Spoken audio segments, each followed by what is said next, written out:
আমি এটাও জানতাম আপনি অনেক দয়ার আধার। আমি যেমন জানতাম হিসাব আপনি আমাকে বুঝিয়ে দিবেন, আপনি আমার সামনে হিসাব উপস্থিত করবেন, আপনি আমাকে হয়তো জাহান্নামে দিবেন। কিন্তু এটাও তো জানতাম আপনার একটা নাম গাফফার। আল্লাহু আকবার বলেন। জানতাম আপনার একটা নাম গাফফার, আমি জানতাম আপনার একটা নাম রহমান। আশায় আশায় বুক বেঁধেছিলাম যে আমার জিন্দেগির যে ছোটখাটো অপরাধগুলো আছে, ভুলগুলো আছে, আমি ক্ষমা চাইছি, আমার রব হয়তো আমার গুনাহগুলো ক্ষমা করে দিয়েছেন।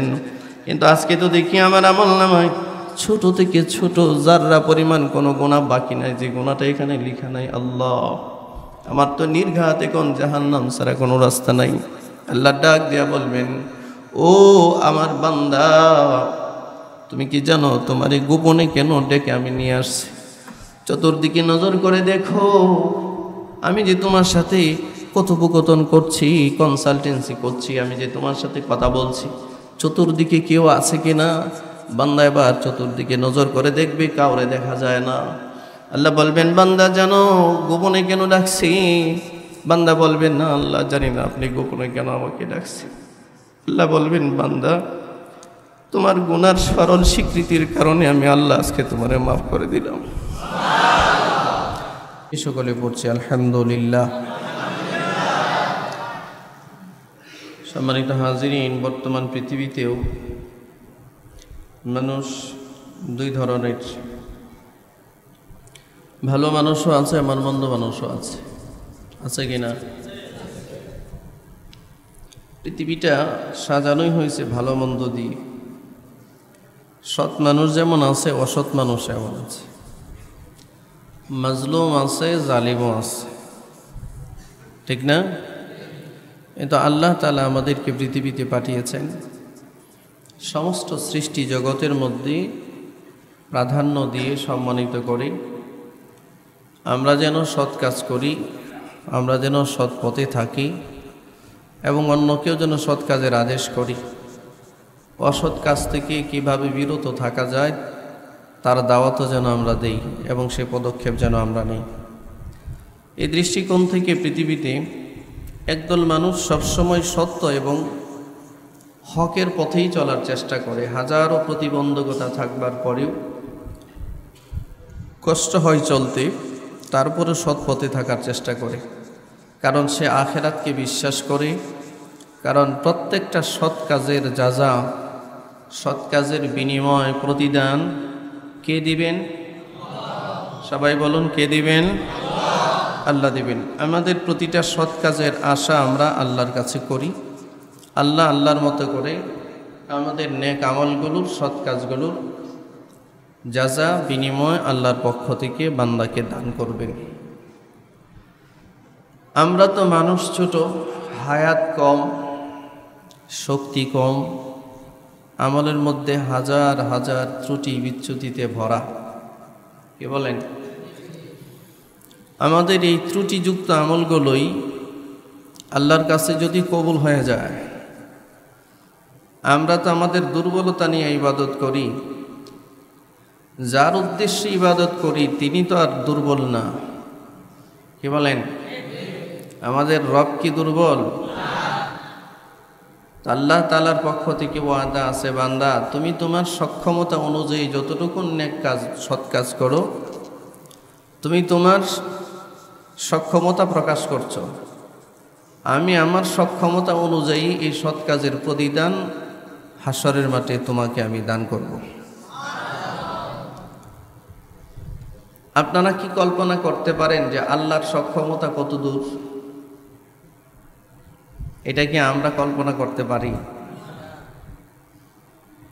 আমাদের কল্পনার সীমাবদ্ধতা আছে, আল্লাহর সক্ষমতার সীমাবদ্ধতা নেই। কি বলেন? মানব জাতির চিন্তারও একটা সীমাবদ্ধতা আছে, জ্ঞানের একটা সীমাবদ্ধতা আছে। মানুষ যা ভাবে, যার যতটুকুন জ্ঞান মানুষের আছে, আল্লাহর সক্ষমতা তার চেয়ে অসংখ্য গুণ বেশি, যেটা মানুষ কল্পনা করতে পারে না। তো সৎ কাজের বিনিময় দেন আল্লাহ বান্দাকে। কে দেন? জোরে বলেন, কে দেন? এই কারণে আল্লাহর উদ্দেশ্যেই যদি কেউ কোনো আমল করে, আল্লাহর জন্যই যদি করে, আল্লাহর রাজি খুশির জন্যেই যদি করে, আমলটা যদিও হয় ছোট, এক হাদিসে আসছে আল্লাহর জন্যেই যদি কেউ একটা খেজুরও দান করে দেয়। কয়টা খেজুর?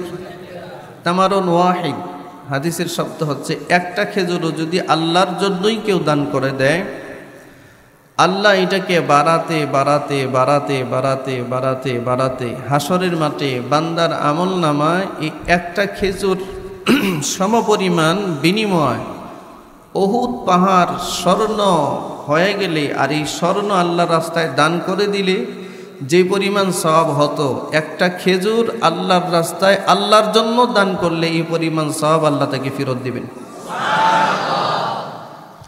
বলুন, একটা খেজুর অনেক বড় জিনিস না ছোট জিনিস? আমাদের দাবি তো বলে একটা খেজুরের বিনিময়ে একটা খেজুর প্রতিদানেই আমাদেরকে প্রতিদান দেওয়া দরকার, কিন্তু আমাদের সক্ষমতা এক খেজুর দান করা, আর আল্লাহর সক্ষমতা হচ্ছে বান্দা উহুদ পাহাড়টাও যদি স্বর্ণ হয়ে যায় আর পুরো পাহাড় যদি আল্লাহর রাস্তায় দান করা হয়, এটার যে সওয়াব, আমার জন্য একটা খেজুর দান করার দ্বারা আমি সে পরিমাণ সওয়াব তোমাকে দান করব। এটা একটা উদাহরণ মাত্র, সম্মানিত ভাইয়েরা। সুতরাং আমাদের সমস্ত নেক কাজগুলো কার উদ্দেশ্যে?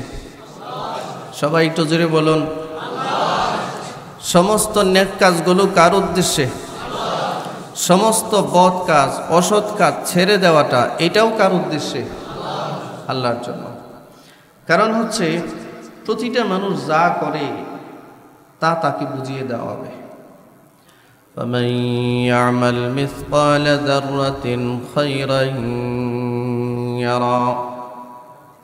কোনো মানুষ যদি যারা পরিমাণ কোনো কল্যাণকর কাজ করে, ভালো কাজ করে, এই কল্যাণকর কাজের বিনিময়ে আল্লাহ তাকে বুঝিয়ে দিবেন। ومن يعمل مثقال ذرة شرا يرى।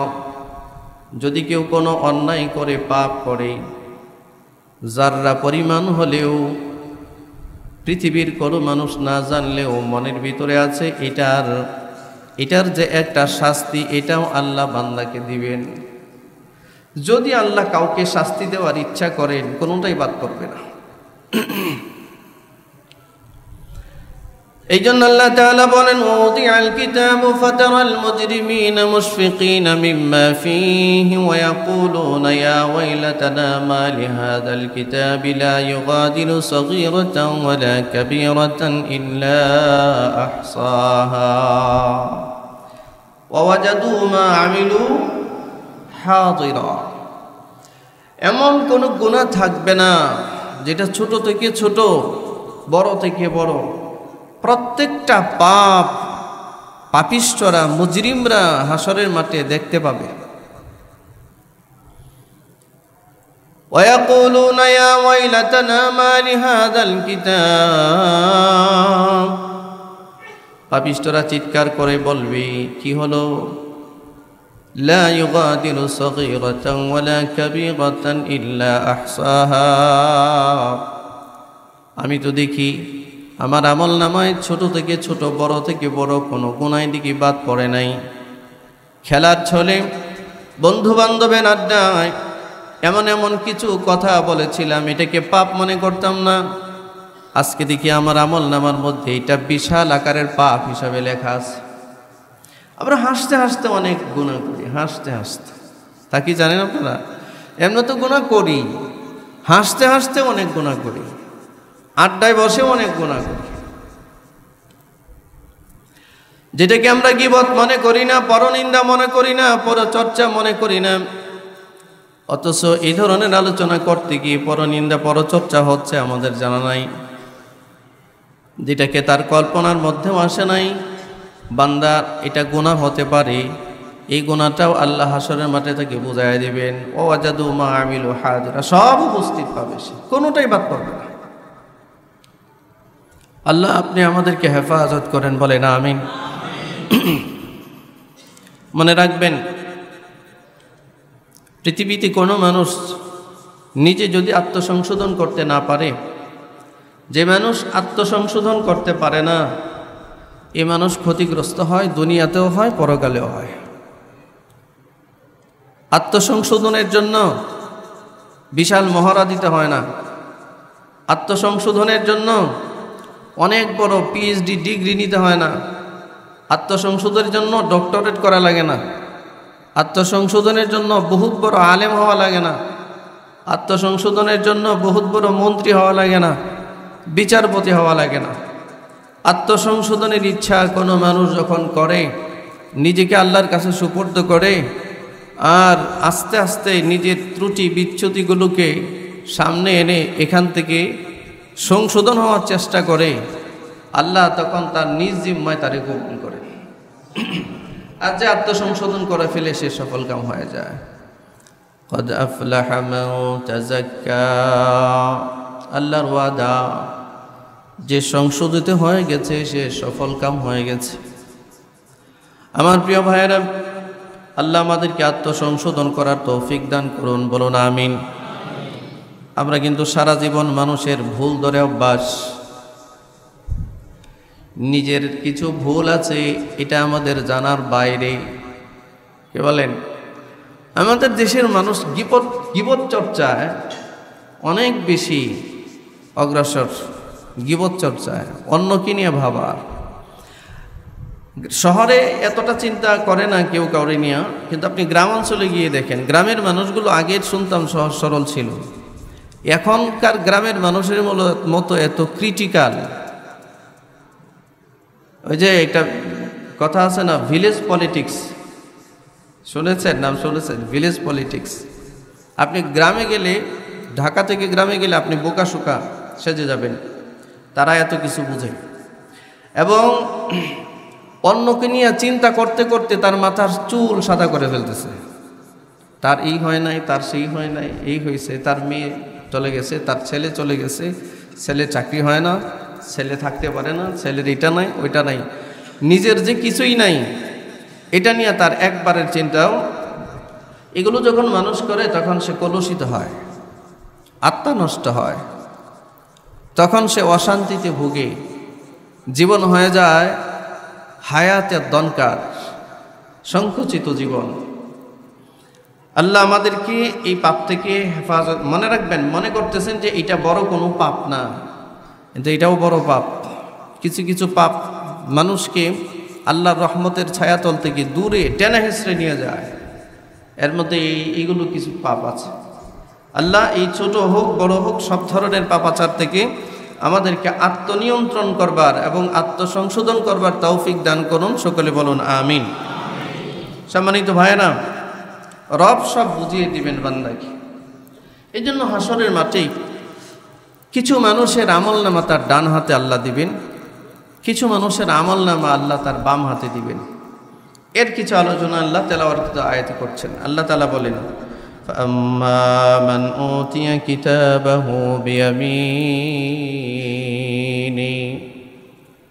ময়দানে মাহশরে কিছু মানুষের আমলনামা তার ডান হাতে দেওয়া হবে, ডান হাতে। আল্লাহ আপনি আমাদেরকে নসিব করেন, বলেন আমিন। রব্বুল আলামিন বলেন, যার ডান হাতে আমলনামা দেওয়া হবে, ফায়াকুল, আমলনামাটার ডান হাতে পাওয়ার পর সে বলবে, হা উমকরাউ কিতাবিয়া, এই তোমরা কে কোথায় আসো, আসো এদিকে আসো। এমনি ডাকবে, ডেকে বলবে, ইকরাউ, পড়ো, কিতাবিয়া, আমার আমলনামাটা একটু পড়ো।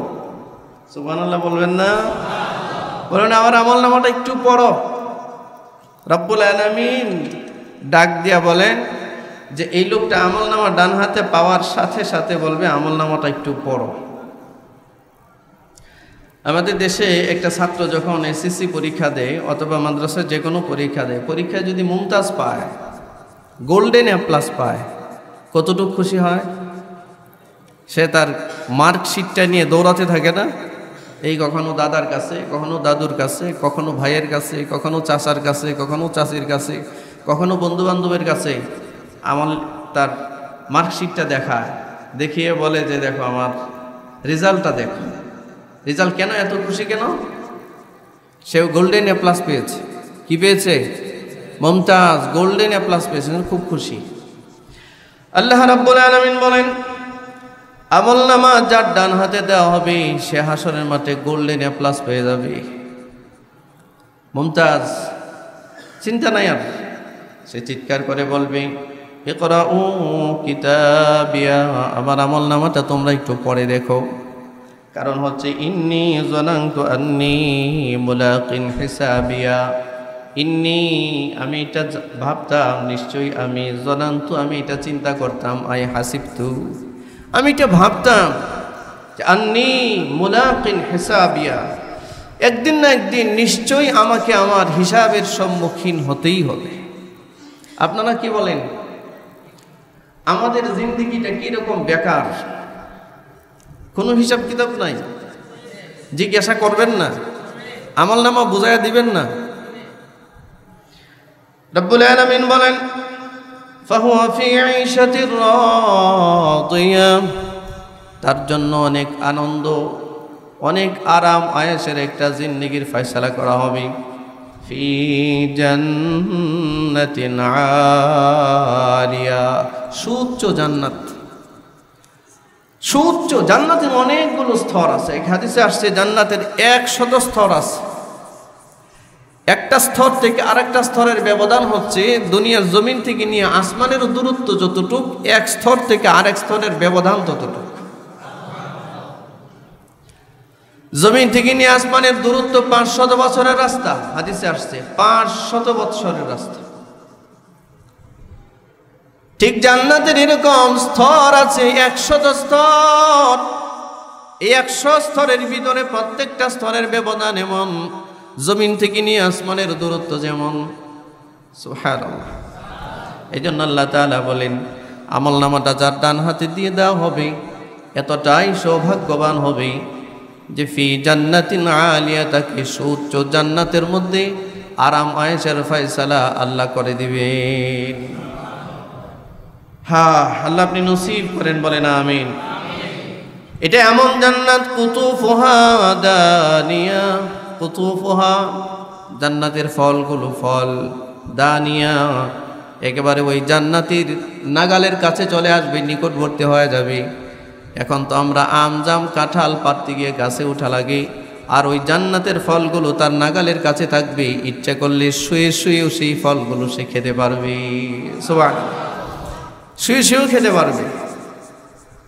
এমন ডিভাইস সেট আপ থাকবে জান্নাতীদের সাথে, এমন সেন্সরকে সেট আপ করে দিবেন আল্লাহ, হাত পা নাড়াতে হবে না। কোনো জান্নাতি যদি তার মস্তিষ্কের সেন্সর ইউজ করে, জান্নাতে বসে যদি মনে করে, মনে ভাবনা, সে ভাবছে এটা যে যদি আমি এই যে পাখিটা উড়ে যাচ্ছে, যদি এটা এখন ভুনা করে খেতে পারতাম, এটা শুধু সে মনে করবে, তার সেন্সরের গতি এত বেশি দিবেন আল্লাহ, মনে করবার সাথে সাথে পাখি ভুনা হয়ে একদম সোজা তার সামনে চলে আসবে। এমন কোন ডিভাইস, এমন কোন সেন্সর পৃথিবীর কোন টেকনোলজিস্ট কিয়ামত পর্যন্ত আবিষ্কার করতে পারবে না, যে মনে মনে ভাববে আর হয়ে যাবে। এই জন্য আল্লাহ রাব্বুল আলামিন জান্নাতীদেরকে এমন নিয়ামত দিবেন কুতুফুহা দানিয়া, জান্নাতের ফলের গাছগুলো তার সামনে ঝুলতে থাকবে, নাগালের কাছে থাকবে। বলা হবে কুলু, খাও, ওশরাবু, পান করো, হানিআম, তৃপ্তির সহিত। সুবহানাল্লাহ, জোরে বলেন। এখন আমাদের খাওয়ায় রেস্ট্রিকশন আছে, তখন আমাদের খাওয়ায় কোনো রেস্ট্রিকশন থাকবে না। আল্লাহু আকবার বলেন। আল্লাহ তাআলা বলেন কুলু, খাও, ওয়াশরাবু, পান করো, হানিআম, তৃপ্তির সহিত পান করো, তৃপ্তির সহিত। বিমা আসলাফতুম ফিল আইয়ামিল খালিয়া, অতীত জীবনে যত আমল করেছো তার বিনিময় হিসেবে এখন যা মনে চায় খেতে থাকো, যা মনে চায় তাই পান করতে থাকো।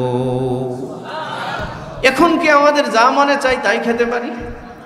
কেউ যদি মনে করে এখন আমি এক গ্লাস মদ পান করব, পারবেন? আপনার জন্য মদ পান করার অনুমতি আছে? কথা বলেন না? আমার জন্য আছে? এটা যে মদ খায় তার জন্য আছে। মদ খাওয়া খুব বড় ধরনের ইবাদত, তাই না? হ্যাঁ, নেককারদের কাজ মদ খাওয়া, গাঁজা খাওয়া, ইয়াবা খাওয়া। আমাদের দেশের মাদক দ্রব্য নিয়ন্ত্রণ অধিদপ্তর নামে একটা অধিদপ্তর আছে, এটার খোঁজ খবর রাখেননি আপনারা? কথা বলে না, আমি বুঝি না আপনারা কথা বলেন না কেন, লজ্জা লাগে? মাদক দ্রব্য নিয়ন্ত্রণ অধিদপ্তর মানে এরা আমাদের দেশে মাদক নিয়ন্ত্রণ করে, মাদক দ্রব্য যা আছে সব নিয়ন্ত্রণ করে। তা আমি গত বছর আগের বছরের পত্রিকা দেখলাম, ওই মাদক দ্রব্য নিয়ন্ত্রণ অধিদপ্তরের একজন পরিচালক সিলেটের কুলাউড়ায় 3 বস্তা গাঁজা নিয়ে ধরা খাইছে। কথাটা মনে বুঝাইতে পারছে? কয় বস্তা?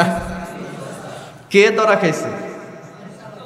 মাদক দ্রব্য নিয়ন্ত্রণ অধিদপ্তরের পরিচালক। এবার আপনারা বলেন তো দেখি, এই দেশের মাদক দ্রব্য নিয়ন্ত্রণ হবে কেমনে? এটা কি আশা করা যায়? বলেন, এটা কি আশা করা যায়? আমাদের দেশে আইন শৃঙ্খলা রক্ষাকারী বাহিনী মাদকের বিরুদ্ধে নাকি 0 টলারেন্স ছিল। হ্যাঁ, এই সমস্ত কথা আমরা শুনছি না? অথচ বাংলাদেশের মাদকের যত সাপ্লাই আছে সব সাপ্লাইয়ের হেড অফিস এদের কাছে, সব মাদক ওরা সাপ্লাই দিত। আইন শৃঙ্খলা রক্ষাকারীর প্রোটেকশন ছাড়া মাদক এদিক সেদিক যাওয়ার কোনো সুযোগ নাই। ঠিক, এটা আপনি আস্তে বললেও ঠিক, এটা জোরে বললেও ঠিক। এটা জোরে সুরে বলেন, ঠিক কিনা? সুতরাং ব্রিটিশ বেনিয়াদের তৈরি করা মস্তিষ্ক আইন যতক্ষণ পর্যন্ত বাংলাদেশের মাটিতে চলবে ততক্ষণ পর্যন্ত মাদক নিয়ন্ত্রণ, অপরাধ নিয়ন্ত্রণ কিয়ামত পর্যন্ত সম্ভব হবে না। মাদক নিয়ন্ত্রণ করবার জন্য আইন লাগবে কোরআনের। আপনার ঘোষ নিয়ন্ত্রণ করবার জন্য আইন লাগবে কোরআনের। জেনা ব্যভিচার নিয়ন্ত্রণ করবার জন্য আইন লাগবে কোরআনের। মানব রচিত সংবিধানের দ্বারা জেনা ব্যভিচার ধর্ষণ বন্ধ করা কিয়ামত পর্যন্ত সম্ভব হবে না। আচ্ছা বলেন তো, একটা বিড়ালের সামনে যদি শুটকি ঝুলাইয়া রাখেন, কি ঝুলাইয়া রাখেন? শুটকি ঝুলাইয়া বিড়ালকে যদি সারা রাত আর দিন আপনি বয়ান করেন, ওয়াজ করেন, সাবধান, এই বিড়াল শুটকি খাওয়া যাবে না, শুটকি খাওয়া যাবে না, শুটকি খাওয়া যাবে না, শুটকি খাইলে এই শাস্তি, শুটকি খাইলে সেই শাস্তি, এইটা ওটা অনেক কিছু বললেন, আপনি ঘুমায় গেছেন। বিড়ালের ওয়াজ মনে আছে আপনার? মনে থাকবে? বিড়াল কি শুটকির সাথে খাতির করবে? সারাটা দেশ উলঙ্গ আর ল্যাংটা আর বিবস্ত্রপনা দিয়া, পশ্চিমাদের অপসংস্কৃতি দিয়ে আমাদের দেশটাকে ধ্বংস করে দিয়েছে। এরা যুবতী মেয়েগুলোকে অর্ধ উলঙ্গ করে রাস্তায় ছেড়ে দিয়েছে। এই দেশে কিভাবে ধর্ষণ নিয়ন্ত্রণ করা সম্ভব হবে? ধর্ষণ নিয়ন্ত্রণ করতে হলে ধর্ষণের যত উপজীব্য বিষয় আছে, উপকরণ আছে, সব স্টপ করতে হবে। এর আগ পর্যন্ত ধর্ষণ বন্ধ করা সম্ভব হবে না। আর এগুলো বন্ধ করার জন্য কোরআনের আইন ছাড়া বিকল্প কোন আইনের দ্বারা রাষ্ট্রকে সংস্কার করা সম্ভব না। আপনারা আমার সাথে একমত কিনা? আল্লাহ বোঝার তৌফিক দান করুন। হ্যাঁ, কোরআনের আইন চান নাকি আপনারা? কারা কারা চান বলেন তো একটু? কোরআনের আইন চান? আল্লাহ আপনার বান্দারা কোরআনের সংবিধান চায়। আল্লাহ আমাদের দেশটা আপনি কোরআন দিয়া সাজায়া দেন। সবাই বলেন আমিন। কোরআনের আইন দিয়া সাজায়া দেন আল্লাহ। হাত নামান। দেশটা স্বাধীন হওয়ার পর থেকে তো অনেক কিছুই দেখছি আমরা। হ্যাঁ, একজন এসে বলে যে 10 টাকা কেজি চাল দিব আপনাদেরকে, আপনার সারা দেশের মানুষকে চাকরি দিয়ে দিব। হ্যাঁ, কথা বলেন না কেন? এই ভাই বলেন না এই সমস্ত কথা? চাকরি ছাড়া কেউ থাকবে না, 10 টাকা কেজি চাল খাবেন আপনারা। আচ্ছা, বাংলাদেশের কোন কোন জায়গায় 10 টাকা কেজি চাল বিক্রি করে? হ্যাঁ আছে। এই মিথ্যা কথা ফুলঝুরি কেন এই দেশের মানুষকে সরিয়েছিলেন আপনারা? মিথ্যুক, ধোঁকাবাজ, মনে রাখবেন, মুনাফিকের তিনটা আলামত আছে। আয়াত মুনাফিকিনা সালাসা, মুনাফিকের তিনটা আলামত।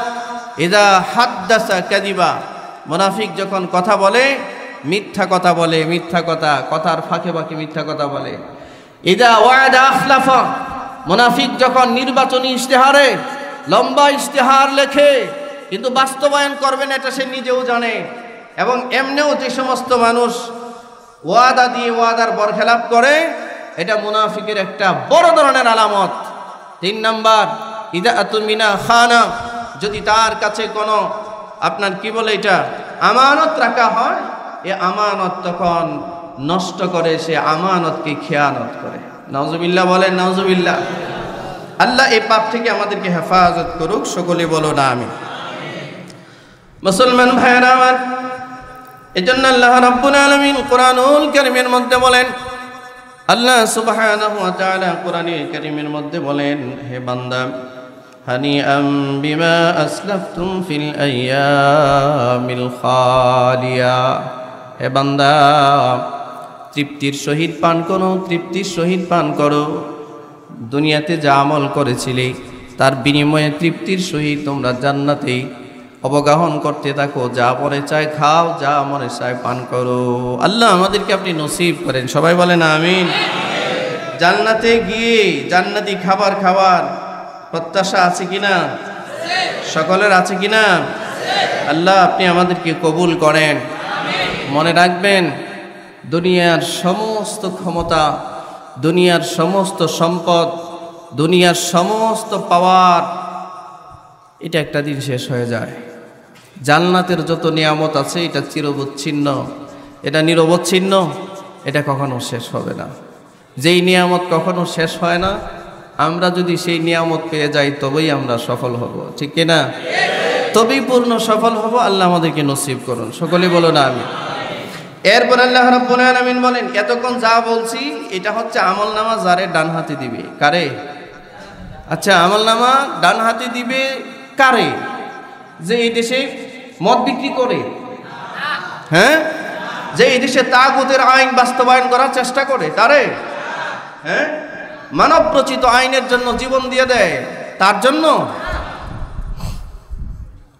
আল্লাহর জন্য যারা জীবন দেয়, যাদের জীবনের প্রতিটা কাজ আল্লাহর জন্য নিবেদিত, কার জন্য? আল্লাহ নসিব করুক না আমাদেরকে, আমরা যেন হাসরের মাঠে আমলনামাটা ডান হাতে। শুনেন, আল্লাহর দয়া যদি কারো উপরে না হয়, সে আমলনামা ডান হাতে পাবে না, আমল সে যতই করুক। এই জন্য নবীর একজন সাহাবী ছিলেন হযরতে হানজালা রাদিয়াল্লাহু তাআলা আনহু, তিনি শাহাদাত বরণ করেছিলেন। আপনারা জানেন, অপবিত্র অবস্থায় তিনি শাহাদাত বরণ করেছিলেন।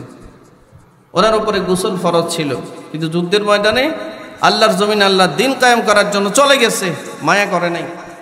নিজের নতুন স্ত্রীকে বাসায় রেখেই চলে গেছে, যুদ্ধ করতে করতে শাহাদাত বরণ করেছেন। ফেরেশতারা ওনার লাশ উঠাইয়া আসমানে গোসল দিছে। ওনার সন্তানের নাম আব্দুল্লাহ। আব্দুল্লাহ ইবনে হানজালা রাদিয়াল্লাহু তাআলা আনহু থেকে হাদিস বর্ণিত, তিনি বলেন যে আমি রাসূলুল্লাহ সাল্লাল্লাহু আলাইহি ওয়াসাল্লামের জবান থেকে শুনেছি, আল্লাহ রসুল বলেছেন, ও আব্দুল্লাহ শোনো, আল্লাহ তাআলা যারা হাসরের মাঠে ক্ষমা করবেন, আল্লাহ নিজে তারে ডেকে কাছে নিয়ে যাবেন। কাছে, আল্লাহর একেবারে কাছে নিয়ে যাবেন, যারে মূলত আল্লাহ ক্ষমা করবে। কাছে নিয়ে জিজ্ঞাসা করবেন, আচ্ছা তুমি কি এই গুণাগুলো করেছ? তার পুরো আমল নামাটা, আপনার আমার জিন্দিগির পুরো আমল নামাটাই যদি আল্লাহ কাউকে ক্ষমা করতে চান, একদম নীরবে নিবৃত্তে খালি একটা জায়গায় নিয়ে আমল নামাটা হাতি দিয়া বলবেন, আচ্ছা বান্দা দেখো তো এটা কার আমল নামা। আমাদের দেশে তো নামে নামে মিললেও জমে টানে, টানে না? অপরাধ করছে একজনে, শাস্তি পায় আরেকজনে, ভাই হচ্ছে না? দেল্লা রাজাকার একজন, আর দেলার হোসেন সাইদি সাহেব আরেকজন। কার শাস্তি কার উপরে? 16.5 বছর যাবৎ নিরীহ হাজার হাজার মানুষ জেলখানায় বন্দী ছিল। আর টেন্ডারবাজ, সন্ত্রাস, ধর্ষক, মানুষের সম্পদ লুণ্ঠনকারী, নিবৃত্তে বুক ফোলায় রাস্তায় ঘুরছে, এদেরকে বলার কারো সাহস ছিল না। বলেন আপনারা? আর আজকে বিচারের বাণী আসলে নিবৃত্তে কাজে আমাদের দেশে। এই জন্য আল্লাহ বলেছেন বিচারকদেরও বিচার হবে একদিন, হবে কিনা? সঠিক 100% কোনো ইনভেস্টিগেশন ছাড়া, কোনো তথ্য উপাত্ত ছাড়া, রাজনৈতিক প্রতিহিংসার কারণে একটা মানুষের উপরে মিথ্যা এলিগেশন দিয়ে মিথ্যা অভিযোগ স্থাপন করে তাকে প্রতিপক্ষ বানিয়ে মিথ্যা মামলা দেওয়া, মিথ্যা মামলায় জেলখানায় ঢুকিয়ে দেওয়া, ক্ষমতার অপব্যবহার করা আল্লাহ পছন্দ করেন না। আল্লাহ পছন্দ করেন না। আল্লাহ সব দেখেন, সব জানেন। কি বলেন আপনারা? আল্লাহ রাব্বুল আলামিন বলেন, আয়াহসাবু আল্লা ইয়াকদির আলাইহি আহাদ। যারা নিজের ক্ষমতাকে সবচেয়ে বেশি পাওয়ারফুল মনে করে যে আমার থেকে ক্ষমতা আর কখনো কেউ ছিনিয়ে নিতে পারবে না। রব্বুল আলামিন বলেন, আয়াহসাবু আল্লা ইয়াকদির আলাইহি আহাদ। সে কি মনে করে যে তার চেয়ে বড় ক্ষমতাবান কেউ নাই? আল্লাহ প্রশ্ন করেছেন কোরআন মাজিদে সূরা বালাদে। ক্ষমতার মসনদে বসবার পরে যারা স্বৈরাচার আর স্বেচ্ছাচারিতার ভূমিকায় অবতীর্ণ হয়, এদেরকে লক্ষ্য করে আল্লাহ বলেন, ওরা কি মনে করে আয়াহসাবু আল্লা ইয়াকদির আলাইহি আহাদ, যে তার ক্ষমতাকে চ্যালেঞ্জ করতে পারে এমন কেউ নাই? কি বলেন? তারা নাই। ফেরাউনের ক্ষমতাটা চ্যালেঞ্জ করছিল কে? কথা বলেন না কেন আপনারা? নমরুদ, কারুন, হামান, সাদ্দাত থামিয়ে দিয়েছেন কে? তো আবু জাহেলও মনে করত যে আমি এত শক্তিশালী মানুষ। আবুল আসাদ নামে আর এক কাফের ছিল, রসুলকে কোটি কোটি টাকা, ওই তৎকালীন সময়ে কোটি কোটি দিরহাম নবীজির দ্বীনি দাওয়াতকে বন্ধ করে দেওয়ার জন্য সে অকাতরে সম্পদ ব্যয় করেছে। সম্মানিত ভাইরা, এবং সে দম্ভ করে, গর্ব করে বলতো যে আমার গায়ে এত শক্তি আছে, আমাকে পরাভূত করবার মতো কেউ নাই। এজন্য আল্লাহ বলেন, আয়াহসাবু আল্লা ইয়াকদির আলাইহি আহাদ। সে কি মনে করে যে তার চেয়েও বড় ক্ষমতাবান কেউ আছে অথবা নাই? এটা কি সে কখনো চিন্তা করে না? বলেন, সবচেয়ে বড় ক্ষমতা কার কাছে? বলুন, কার কাছে? আল্লাহর কাছে। পরের আয়াতে আল্লাহ তাআলা বলেন, আয়াহসাবু আল্লাম ইয়ারাহু আহাদ। সে কি মনে করে যে তারে কেউ দেখে না? কি বলেন আপনারা? আল্লাহ কাউরে দেখে না। আয়াহসাবু আল্লাম ইয়ারাহু আহাদ। রাতের গভীরে যারা অন্যায় করে, অনাচার করে, রাতের গভীরে যারা পাপাচারে লিপ্ত হয়, আল্লাহ তাদেরকে দেখে না? কথা বলেন না কেন? আল্লাহ তাদেরকে দেখে না? আয়াহসাবু আল্লাম ইয়ারাহু আহাদ। এজন্য আল্লাহ প্রশ্ন করেছেন যে অপরাধীকে মনে করে যারা পাপের সাথে জড়িত, যারা জুলুমের সাথে জড়িত, তারা কি মনে করে যে তাদেরকে কেউ দেখে না? এগুলোর অর্থ হচ্ছে আল্লাহ বোঝায়, আমি কি তারে দেখি না? সুবহানাল্লাহ। আল্লাহর দৃষ্টি সীমানার বাইরে কেউ আছে? বলুন, কেউ আছে? আল্লাহর দৃষ্টি সীমানার বাইরে কেউ আছে? কেউ নাই, থাকতে পারে না। কারণ এই সব কিছু সৃষ্টি করেছেন সমস্ত কিছুর সার্বভৌমত্বের একচ্ছত্র অধিপতি কে? জোরে বলুন, কে? আল্লাহ রাব্বুল আলামিন বলেন, এই মানুষগুলো ময়দানে মাশরে জানে ক্ষমা করবেন, ডাক দিবেন, কাছে নিয়ে আমলনামাটা বোঝাই দিয়া বলবেন, বলো এটা কি তোমার আমলনামা? যখন মানুষটা আমলনামা একটার পর একটা উল্টাবে আর দেখবে, হ্যাঁ এখানে তার নাম, তার ব্লাড গ্রুপ, তার ফিঙ্গারপ্রিন্ট, তার আইরিশ প্রিন্ট, এমনকি তার জিন্দেগির যা কিছু আছে সমস্ত তথ্য উপাত্ত ওই আমলনামার শুরুতেই লেখা থাকবে। অস্বীকার করার কোনো সুযোগ তার থাকবে না। সরল স্বীকৃতি দেওয়া বলবে, হ্যাঁ আল্লাহ এটা আমার আমলনামা, পড়ো তো দেখি তোমার আমলনামা। সে পড়বে, পড়ার মতো ভাষা তার থাকবে না। এমন এমন কিছু গুনাহ তার আমলনামায় সে দেখতে পাবি, জীবনে যেই গুনাহটা করেছিল সেইটা ভুলেই গেছে, মনে নাই। কোরআন মাজিদে আল্লাহ বলেন আহসাহুল্লাহু ওয়া নাসু। মানুষের কাজ হলো তার অতীত ভুলে যাওয়া। অতীত মানুষ মনে রাখে না, কিন্তু আল্লাহর সর্ব অবস্থায় মানুষের সব কিছু মনে রাখে, ঠিক কিনা? বলুন তো দেখি, আজ থেকে 40 বছর আগে ছোটখাটো কিছু গুনাহ করছিলেন, মনে আছে? এটা আমাদের মনে আছে? এটা মনে থাকার কথা না। এটা আল্লাহ বলেন আমি তো মনে রাখি। বান্দা বান্দার সামনে আমলনামাটা দেওয়ার পর তার না দেখা না জানা ভুলে যাওয়া অন্যায়গুলো যখন তার সামনে পড়তে থাকবে আর আসতে থাকবে আর চোখের পানি চাটতে থাকবি, একটা একটা করে পৃষ্ঠা উল্টাবি আর চোখের পানি ছাড়বি, একটা একটা করে পৃষ্ঠা উল্টাবি আর চোখের পানি ছাড়বি। জিন্দেগির অপরাধের জন্য মাথাটা নিচু হয়ে যাবি। খাশিআতান আবসারুহুম তারহাকুহুম যিল্লাহ। সারা জিন্দেগির জিল্লতি তারে ঘিরে ফেলবি, সারা জিন্দেগির জিল্লতি ঘিরে ফেলবি। আমাদের দেশে তো এমন কিছু মানুষ আছে, মানুষের সামনে তারে যেমন দেখা যায়, একাকী সে যখন একা থাকে একা, সে কিন্তু তেমন থাকে না। মানুষের সামনে তার বেশ একটা, আর তার ব্যক্তি জীবনের আচরণ ভিন্ন রকম, ঠিক কিনা? আমার প্রিয় ভাইয়েরা, এই জন্য এই লোকটা আমলনামা পড়বে আর কাঁদবে, চোখের পানি ছাড়বে, কাঁদতে থাকবে, জিল্লতি তারে গ্রাস করবে। সে 100% শিওর হবে এই মুহূর্তে আমার জাহান্নামে ছাড়া কোনো গতি নাই, জাহান্নামের নির্দেশ মতো হয়তো আল্লাহ আমাকে এই মুহূর্তে দিয়ে দিবেন। একটার পর একটা পৃষ্ঠা উল্টাবি আর চোখের পানি ছাড়তে থাকবি। গুনাহগুলো তার চোখের সামনে দেখবি, আল্লাহ তাআলা ডাক দিয়ে দিবেন, আচ্ছা বলো এই যে গুনাহগুলো করছো এটা তোমার না অন্য কারো? সে সোজা বলবে আল্লাহ এই গুনাহগুলো তো আমারই গুনাহ। তখন আল্লাহ বলবেন আচ্ছা বান্দা তুমি কি জানতে না আমি আল্লাহ যে আছি? বান্দা মাথা নিচু করে দিই। আপনার দেখবেন একটা সন্তান যদি অন্যায় আর অপরাধ করে, মা বাবা যখন শাসন করে, মাথা নিচু করে দিয়ে সে তার অপরাধটার স্বীকৃতি দেয়, দেয় কি দেয় না?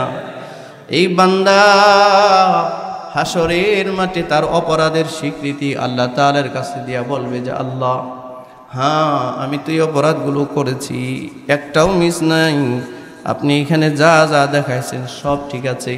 আল্লাহ বলবেন তুমি কি জানতে না আমি যে আছি? তুমি কি এটা জানতে না একদিন ওই অপরাধের আমলটা তোমার হাতে উঠিয়ে দেওয়া হবে? তুমি কি এটা জানতে না? বান্দা বলবে আল্লাহ আমি জানতাম, কিন্তু শয়তানের ধোঁকার মধ্যে পড়ে আমি গুনাহ করে ফেলেছি। আল্লাহ আমি এটাও জানতাম আপনি অনেক দয়ার আধার, আমি যেমন জানতাম হিসাব আপনি আমাকে বুঝিয়ে দিবেন, আপনি আমার সামনে হিসাব উপস্থিত করবেন, আপনি আমাকে হয়তো জাহান্নামে দিবেন, কিন্তু এটাও তো জানতাম আপনার একটা নাম গাফফার। আল্লাহু আকবার বলেন। জানতাম আপনার একটা নাম গাফফার, আমি জানতাম আপনার একটা নাম রহমান। আশায় আশায় বুক বেঁধেছিলাম যে আমার জিন্দেগির যে ছোটোখাটো অপরাধগুলো আছে, ভুলগুলো আছে, আমি ক্ষমা চাইছি, আমার রব হয়তো আমার গুনাহগুলো ক্ষমা করে দিয়েছেন। কিন্তু আজকে তো দেখি আমার আমলনামায় ছোট থেকে ছোট জাররা পরিমাণ কোনো গুনাহ বাকি নাই, যে গুনাহটা এখানে লেখা নাই। আল্লাহ আমার তো নির্ঘাত এখন জাহান্নাম ছাড়া কোনো রাস্তা নাই। আল্লাহ ডাক দিয়া বলবেন ও আমার বান্দা তুমি কি জানো তোমার এই গোপনে কেন ডেকে আমি নিয়ে আসছি? চতুর্দিকে নজর করে দেখো, আমি যে তোমার সাথে কথোপকথন করছি, কনসালটেন্সি করছি, আমি যে তোমার সাথে কথা বলছি, চতুর্দিকে কেউ আছে কিনা? বান্দা এবার চতুর্দিকে নজর করে দেখবে, কাউরে দেখা যায় না। আল্লাহ বলবেন বান্দা জানো গোপনে কেন ডাকছি? বান্দা বলবেন না আল্লাহ জানি না আপনি গোপনে কেন আমাকে ডাকছি। আল্লাহ বলবেন বান্দা তোমার গুনার সরল স্বীকৃতির কারণে আমি আল্লাহ আজকে তোমারে মাফ করে দিলাম। জানো তুমি তো দুনিয়াতে গুনাহ করছো, সাক্ষী রাখো নাই, কেউ যে এখন তোমার বিরুদ্ধে দাঁড়াবে এরকম কেউ নাই, এই জন্য আমি গোপনে রেখেছি, তোমাকে আমি মাফ করে দিলাম। আল্লাহ তাআলা বলবেন আমলনামাটা এবার তার ডান হাতে দিয়ে দিবে। আমলনামাটা আল্লাহ নিজের কুদরতি হাত দিয়ে আমলনামাটা ওই বান্দার ডান হাতে দিবি, দিয়া বলবে বন্ধ করো। বন্ধ করে আবার আমলনামাটা খুলো। সে বন্ধ করে আবার আমলনামা খুলবে। আল্লাহ তাআলা বলবেন এবার তুমি একটু তোমার আমলনামাটা পড়ো। এবার বান্দা যখন তার আমলনামা পড়া শুরু করবি, দেখবে তার পুরো আমলনামার মধ্যে একটা গুনাহ লেখা নাই।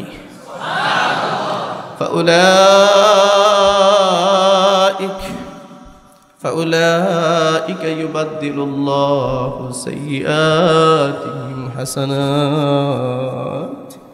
আল্লাহ যেন মাফ করবেন, আল্লাহ তার গুনাহগুলোকে নেকি দিয়ে পরিবর্তন করে দিবেন।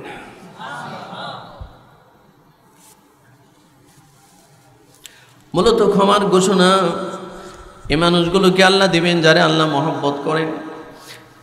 মনে রাখবেন, গুনাহ করে মানুষের সামনে প্রকাশ করার চেষ্টা করবেন না, সাক্ষী রাখেন না। গুনাহ তো করাই যাবে না, যা হয়েছে এটা মানুষের সামনে বলা যাবে না, এটা বলা যাবে না। আল্লাহ আপনি আমাদেরকে ক্ষমা করেন, বলেন আমিন। যেই বলবে আল্লাহ এবার তুমি আমলনামা পড়ো, দ্বিতীয়বার আমলনামা পড়ে দেখবে একটা গুনাহ নাই, গুনার জায়গাগুলো নেকি দিয়া বদলায় দিছে। আল্লাহু আকবার বলেন। এবার আল্লাহ বলবেন যাও তুমি জান্নাতি, বেরিয়ে যাও। এই বান্দাটা আমলনামা এবার ডান হাতে নিয়ে একটা দৌড় দিবে হাসরের মাঠে। আল্লাহু আকবার বলেন। হাসরের মাঠে দৌড় দিয়া বলবে ফাম্মা মান উতিয়া কিতাবাহু বিয়ামিনি ফায়াকুলু হা উমকরাউ কিতাবিয়া। দৌড়াবে, আমলনামা হাতে নিয়ে দৌড়াবে, যারেই পাবে তারেই বলবে এ ভাই আমার আমলনামাটা একটু পড়ো, দেখো আমার আমলনামা কত সুন্দর। সুবহানাল্লাহ। এটা যার ডান হাতে আমলনামা দিয়ে দিবি। কারে দিবি? যে স্বৈরাচার হয় না, যে স্বেচ্ছাচার হয় না, যে জালিম হয় না, যে মানুষের হক মারে না, যে মানুষের উপরে অত্যাচার করে না। মনে রাখবেন কিছু গুনাহ আল্লাহ ক্ষমার দৃষ্টিতে দেখে, আর কিছু গুনাহ আল্লাহ ক্ষমার দৃষ্টিতে দেখে না।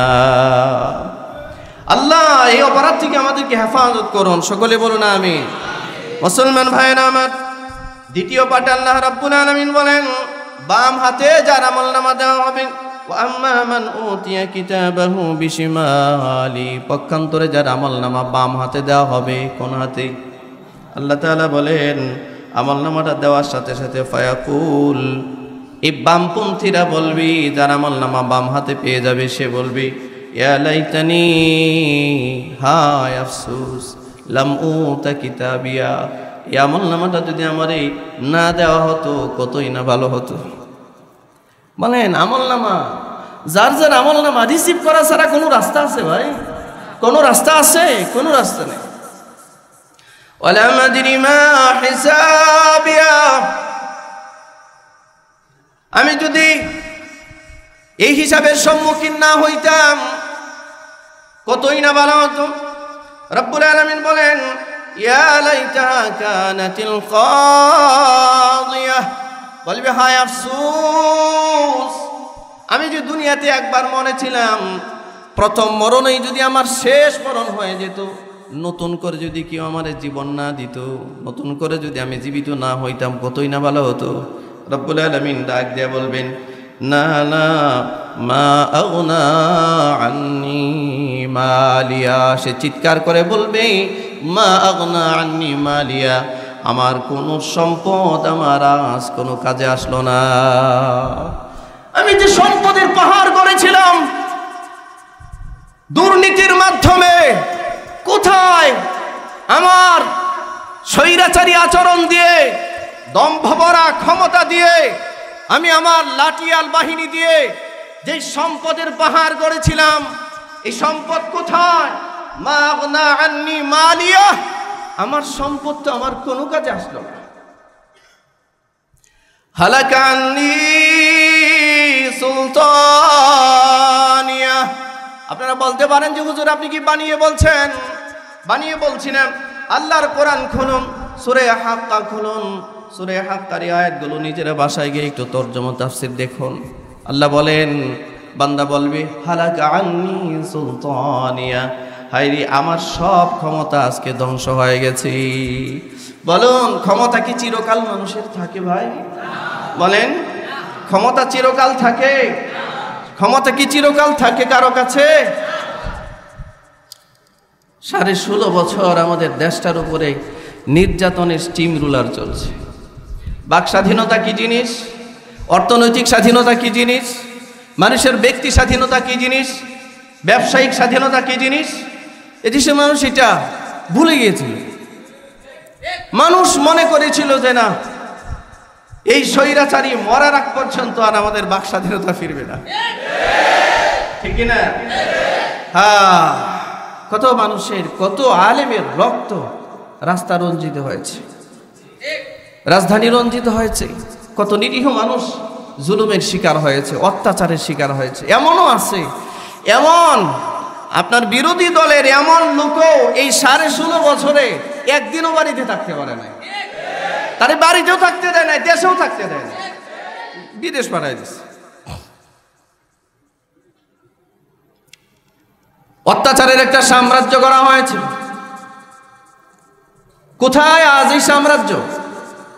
হালাকান্নি সুলতানিয়া, সব ক্ষমতা শেষ, সব শেষ।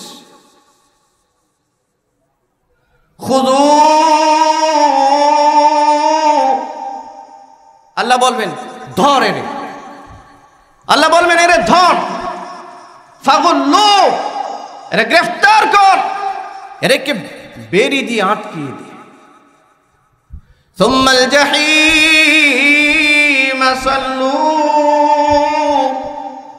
এরে জাহান্নামে নিক্ষেপ কর। সুম্মা ফি সিলসিলাতিন দারউহা 70 দিরাআন ফাসলুকু, আল্লাহ ফেরেশতারে নির্দেশ দিয়া বলবেন সুম্মা ফি সিলসিলাতিন দারউহা 70, এরে 70 গজ লম্বা জাহান্নামের শিকল দিয়ে পেঁচিয়ে ফেল। 70 গজ লম্বা জাহান্নামের শিকল। বলবেন হুজুর কি বলতেছেন এগুলো? আরে খুলেন না ভাই, এটা 32 নম্বর আয়াত সূরা হাক্কার, একটু খুলেন দেখেন আল্লাহ কি বলে। সম্পদ নিয়ে, সন্তান নিয়ে, ক্ষমতা নিয়ে যারা স্বৈরাচার হওয়ার দুঃস্বপ্ন দেখেন, আপনাদের উচিত, সারা পৃথিবীর সমস্ত মানুষের উচিত সূরা হাক্কার এই আয়াতগুলো পড়া, তারপরে তার ক্ষমতার ব্যবহার করা। সব মানুষের উচিত। হালাকান্নি সুলতানিয়া, সব সুলতানিয়ত ক্ষমতা শেষ, সব পাওয়ার শেষ। আমার প্রিয় ভাইয়েরা, কালামানিক নামে আমাদের দেশে এক বিচারক ছিল। কালামানিক নাম শুনছেন? আরে সুবহানাল্লাহ, তার পাওয়ার দেখছেন টকশোগুলোতে? আমি অবাক, নির্বাক, আমি হতভম্ব, আমি কিংকর্তব্য বিমূঢ়। এইরকম একটা মস্তিষ্ক বিকৃত, রং হেডেড, এরকম একটা মূর্খকে বাংলাদেশের সর্বোচ্চ বিচারালয় সুপ্রিম কোর্টের বিচারপতি হিসেবে নিয়োগ দেওয়া হয়েছিল। এতেই বোঝা যায় এর 16.5 বছর যাবত এবং বাংলাদেশের যতগুলো বিচার কার্য সে পরিচালনা করেছে, প্রত্যেকটা বিচার কার্যে অভিযুক্তদের উপরে সে অন্যায় আদেশ দিয়েছে, এতে কোনো সন্দেহ নাই। ঠিক কিনা? যেরকম একটা মস্তিষ্ক বিকৃত পাগল, এদেশের সব মানুষকে সে রাজাকার মনে করে। যার মাথায় টুপি আছে তারই রাজাকার মনে করে, যার মুখে দাড়ি আছে তাকেই রাজাকার মনে করে, যেই লোকটা পাঞ্জাবি পরে তাকেই রাজাকার মনে করে, যে ধর্মীয় কিতাব পড়ে তাকেই রাজাকার মনে করে। আর তার দম্ভের কারণে, তার অহংকারের কারণে টকশোগুলো তুই আর তাকানো যেত না। ঠিক না? আচ্ছা, আমাদের মানিক চাচার এখন কি খবর? কোথায় আছে তিনি? আপনারা কি খোঁজ খবর জানেন? এরা দেশের শত্রু। বলেন এরা দেশের শত্রু। জোরে বলেন এরা দেশের শত্রু। এরা দেশের শত্রু, এরা জন্মসূত্রেই দেশের শত্রু, এরা জন্মসূত্রে দেশের শত্রু। একটা বিচারক বিচারালয়ে বসে সে যখন এরকম পক্ষপাত মূলক বক্তব্য দেয়, তাহলে এই লোকটার দ্বারায় কত হাজার মানুষ অবিচারের শিকার হয়েছে। যুগ শ্রেষ্ঠ মুফাসসিরে কোরআন আল্লামা দেলাওয়ার হোসেন সাঈদীকে মৃত্যুদণ্ডের আদেশ দেওয়ার জন্য সে এক পায়ে দাঁড়ানো। আমৃত্য জীবন কি জানি আমৃত্য কারা জীবন কেন দিয়েছে সেটার বিরোধিতা করেছে, বলছে না আরে মৃত্যুদণ্ড দেওয়া দরকার। আল্লামা দেলাওয়ার হোসেন সাঈদীও মারা গেছে আর মানিকেও ধরা গেছে। আল্লামা দেলাওয়ার হোসেন সাঈদী মারা গেছে, জানাজায় মানুষকে যেতে দেয় নাই, তারপরেও লক্ষ লক্ষ মানুষ জানাজায় হাজিরা দিচ্ছে। ঢাকা শহরে জানাজার অনুমতি দিলে ঢাকা শহরে যেমন এখন অনেক গণজাগরণ সৃষ্টি হয়েছিল, এই জানাজার অনুমতি দিলে সেদিন রাত্রেই গণজাগরণ তৈরি হতো, ঠিক না? মানুষ কতটুকু ভালোবাসে আল্লামা দেলাওয়ার হোসেন সাঈদীকে, আর বিচারপতি শামসুদ্দিন চৌধুরী মানিককে মানুষ কতটা ঘৃণা করে। আদালত চত্বরে উঠার সময় ওরে লাথি ঘুষি কিল গালি যা দরকার একটা মানুষকে যেভাবে লাঞ্ছিত আর বঞ্চিত করবার দরকার সব করেছে। যদিও বা আদালত চত্বরে কাউকে আক্রমণ করার পক্ষে আমি না, কিন্তু সে লাঞ্ছনার শিকার হয়েছে। আরে এত দেশ থেকে পালিয়ে চলে গেছিল। চিন্তা করুন, একটা বিচারপতি সারা বাংলাদেশের নিম্ন আদালত থেকে শুরু করে সর্বোচ্চ আদালতের সমস্ত বিচারকদেরকে এই কালো মানিক অপমানিত করেছে, অপমানিত। পৃথিবীর ইতিহাসে উগান্ডা নামক একটা দেশ আছে, উগান্ডা। এই উগান্ডার মতো একটা নিম্নমানের দেশেও কোন বিচারপতিকে এভাবে অপমানিত হতে হয়।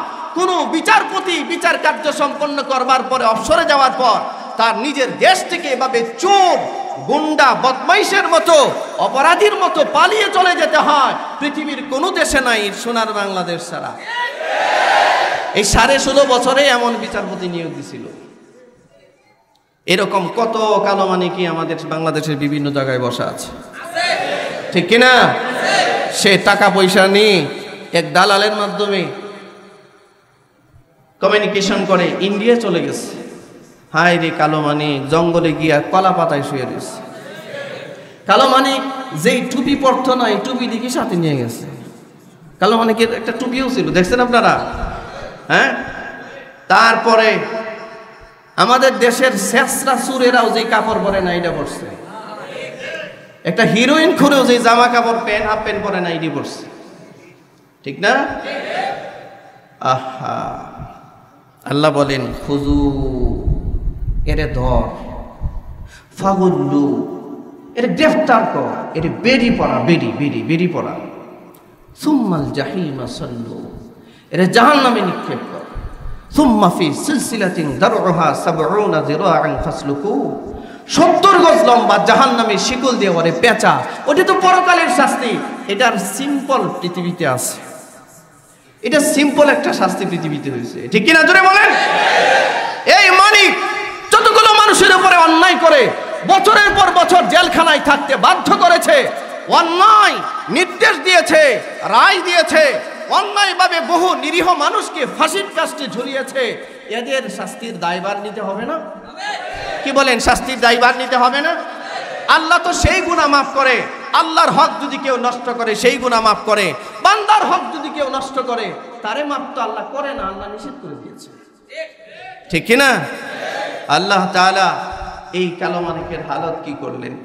বাংলাদেশ থেকে নাকি টাকা নিয়ে গেছিল, মানে ব্রিটিশ পাসপোর্ট ছিল তার কাছে, এরপরে বাংলাদেশি পাসপোর্ট ছিল। আমি অবাক, আমি একটু নির্বাক যে ব্রিটিশদের সিটিজেন, যে ব্রিটিশ পাসপোর্টধারী দ্বৈত নাগরিক, এইরকম দুয়াস্তা মানুষকে বাংলাদেশের আপনার একটা সুপ্রিম কোর্টে কিভাবে বিচারপতি নিয়োগ করা হয়?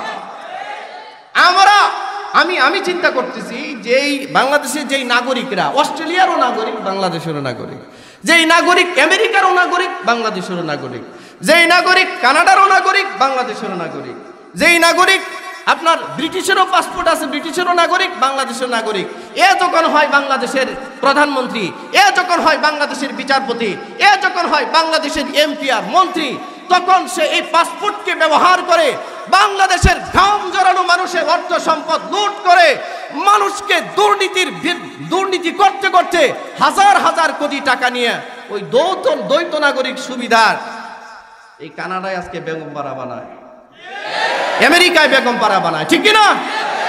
দ্বৈত নাগরিক যারা, তারা আবার এই দেশে রাজনীতি করে কেমনে? দ্বৈত নাগরিকদেরকে বাংলাদেশে রাজনীতি করতে দেওয়া উচিত না, এটা আমরা মনে করি। এটার বিরুদ্ধে আওয়াজ তোলা দরকার, ঠিক কিনা? বাংলাদেশে রাজনীতি করতে হলে 100% মনোযোগ দিয়ে দেশটাকে ভালোবাসতে হবে। ক্ষমতার পট পরিবর্তনের পরে কালো মানুষের মতো আবার পালিয়ে যাবেন, আবার বেগম পাড়া বানাবেন, সেকেন্ড হোম বানাবেন, এতে প্রমাণ হয় আপনি দেশটাকে ভালোবাসেন না। আপনি ক্ষমতার মস্তদে বসেছেন দুর্নীতি করার জন্য, দেশের মানুষের অর্থ সম্পদ লুণ্ঠন করবার জন্য।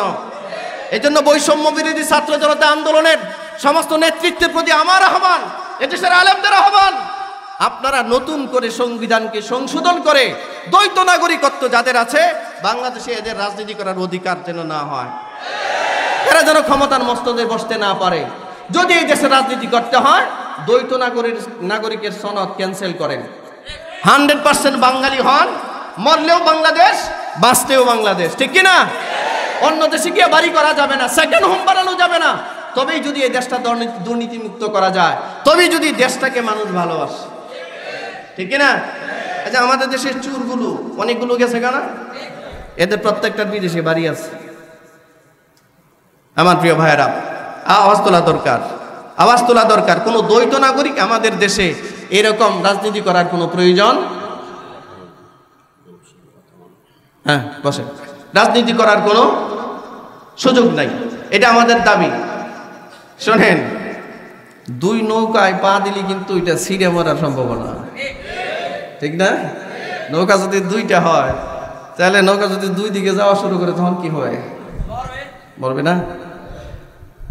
আমি বুঝলাম না, আমরা আসলে এই দেশের এত বোকা মানুষ, আমাদেরকে এরা যেমনি বলে এমনি। এদেশের ওই সমস্ত মানুষের রাজনীতি করা দরকার যাদের অর্থ সম্পদ, বাড়ি ঘর, আত্মীয় স্বজন সব দেশে, সব মরলে এখানে, বাঁচলে এখানে, ঠিক না? আওয়াজ তোলা দরকার। আল্লাহ বোঝার তৌফিক দান করেন। দ্বৈত নাগরিকের এদের প্রত্যেকের রাজনৈতিক অধিকার কেড়ে নেওয়া দরকার। এরা এই দেশে রাজনীতি করতে পারে না। কি বলেন আপনারা? রাজনীতি করবে তারা যারা দেশেই আছে, দেশেই থাকবে, দেশের মানুষ নিয়ে ভাবে, দেশের উন্নয়ন নিয়ে ভাবে, ঠিক না? আল্লাহ বোঝার তৌফিক দান করুন।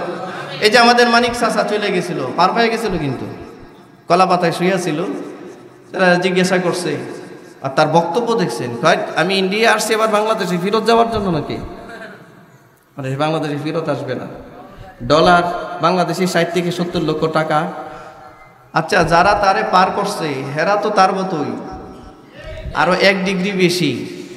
যখন দেখছে মানিক চাচার মুখে এখন দাঁড়িয়ে আছে, টুপিও আছে, পাঞ্জাবিও আছে, এই সুযোগে একটা মাইর দেওয়া যায়। মানিকরে ইচ্ছা মতো দিছে, ঠিক না? মানিকরে পিটিয়ে 60-70 লাখ টাকা, তার ডলার, তার পাসপোর্ট সব নিয়ে গেছে। আবার বাংলাদেশে ফুল পুশব্যাক করছে যে তোর মতো অপদার্থ কি ইন্ডিয়াতে রাখবো না, যা। আচ্ছা, লাঞ্ছনা কাকে বলে বলুন তো?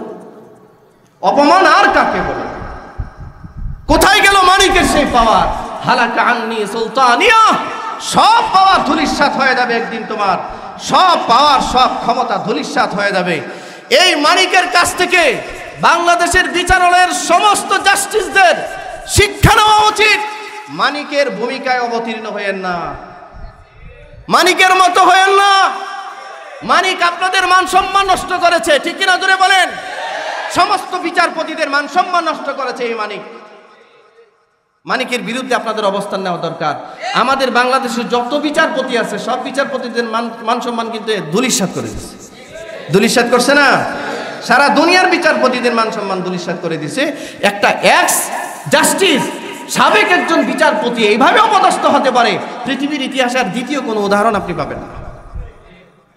আল্লাহ এই মানিককেও ধরছেন, আরো যত মানিক আছে আস্তে আস্তে ধরবে। মনে রাখবেন, আমি এর আগেও বলেছি, আমরা কোনো নির্দিষ্ট রাজনৈতিক দলের বিরুদ্ধে না, নির্দিষ্ট ব্যক্তির বিরুদ্ধেও না। যারা অন্যায় কাজ করবে, যারা জুলুম করবে, অন্যায় করবে, অত্যাচার করবে মানুষের উপর, এটা যদি আমার বাপও হয় আমার বক্তব্য তার বিরুদ্ধেই যাবে। এটা যদি আমার কেউ হয়, আপন কেউ হয়, আমার বক্তব্য তার বিরুদ্ধেই যাবে। 16.5 বছর যাবত এই জনতার উপরে যে অত্যাচার করেছে, আমরা যেমন তার তীব্র নিন্দা জানাচ্ছি, ঘৃণা জানাচ্ছি। ভবিষ্যতেও বাংলাদেশে কেউ যদি সেই স্বৈরাচারীর ভূমিকায় অবতীর্ণ হওয়ার অপচেষ্টা চালায়, আমাদের বক্তব্য, আমাদের বিবৃতি, আমাদের সর্বাত্মক প্রচেষ্টা তার বিরুদ্ধেই থাকবে। আমরা তাকেও সাপোর্ট করব না, ঠিক না? তাকেও সাপোর্ট করব না। আল্লাহ বোঝার তৌফিক দান করুন। সর্বোপরি মেসেজ হচ্ছে, আমলনামা কাউকে দিবেন ডাল হাতে, কাউকে দিবেন বাম হাতে। ভাইয়েরা আমার, আমরা চেষ্টা করি আমলনামাটা যেন আমাদের ডান হাতে থাকে হাসরের মাঠে। চেষ্টা করব তো?